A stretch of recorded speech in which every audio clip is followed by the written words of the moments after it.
Do you swear on the penalty of perjury that the testimony you're about to give is the truth, the whole truth, and nothing but the truth, so help you God? Thank you. You may be seated. Mr. Rosen, after Mr. Barr announced his resignation, did Donald Trump continue to demand that the Department of Justice investigate his claims of election fraud? Yes, he asserted that he thought the Justice Department had not done enough.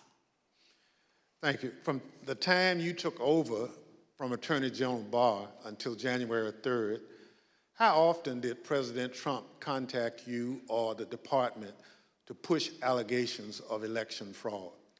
So between December 23rd and January 3rd, the president either called me or met with me virtually every day, with one or two exceptions like Christmas Day.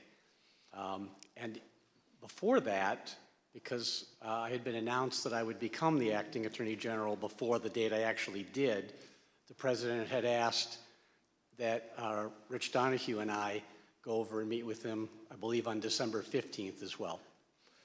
So after you had some of these meetings and conversations with the president, what things did the president raise with you?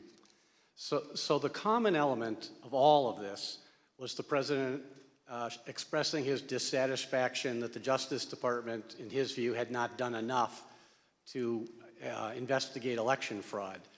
But at different junctures, other topics came up at different intervals. So at one point, he had raised the question of having a special counsel for election fraud.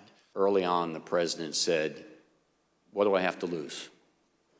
And it was actually a good opening, because I said, "Mr. President, you have a great deal to lose." And I began to explain to him what he had to lose, and what the country had to lose, and what the department had to lose.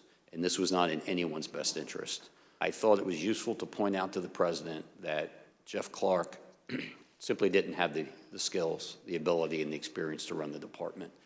And so I said, "Mr. President, you're talking about putting a man in that seat who has never tried a criminal case, who's never conducted a criminal investigation. He's telling you that he's going to take charge of the department, 115,000 employees, including the entire FBI, and turn the place on a dime and conduct nationwide criminal investigations that will produce results in a matter of days.